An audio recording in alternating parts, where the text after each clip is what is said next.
Wow, are you okay? Okay ka lang ba? Ha? May naisip lang ako.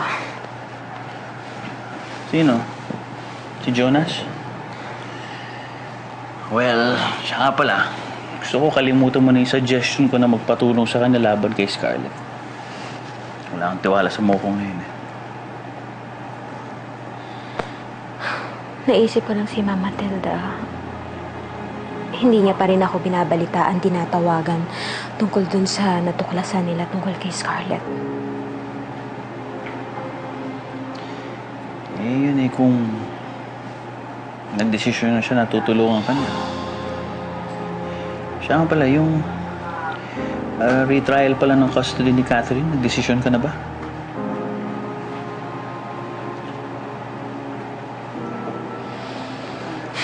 Natanggap ko na hindi ko siya anak. Kaya bakit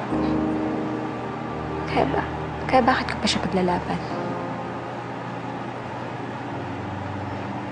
Ang mapatawad niya lang ako at tanggapin niya ako na naging parte ng buhay niya. Masaya na ako.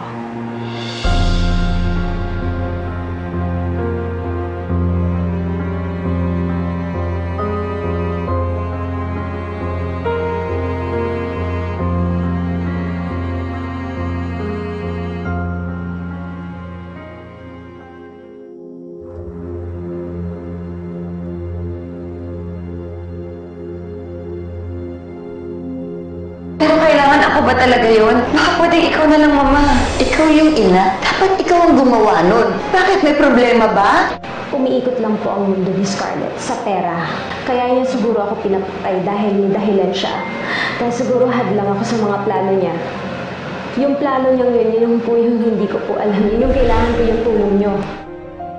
Bakit ba kasi kailangan pa ng DNA sample na yan? Ako na may nanay ni Catherine. Sasayang lang tayo ng oras dyan. Mas marami pa tayong bagay na dapat asikasuhin kaysa yung DNA test.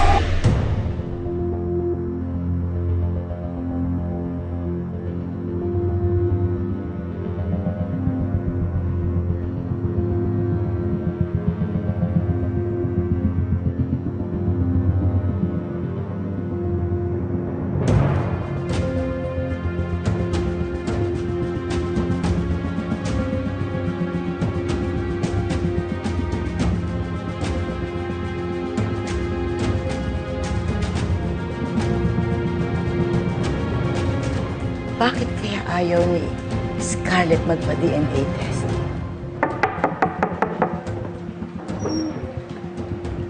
Senyora, ito na po yung pinapahanap niyo sa akin. Buti na lang po hindi pa natapon yung basura, kaya nahanap ko pa. Pakilagay lang dito sa lamesa. Opo, senyora. Senyora, mawalang galang na po. Aanin niyo po to ang pinaglinisan ng sugat ni Ma'am Scarlett. Gagamitin ko yan para patunayan kung totoo ang binibintang ni Isabel kay Scarlett.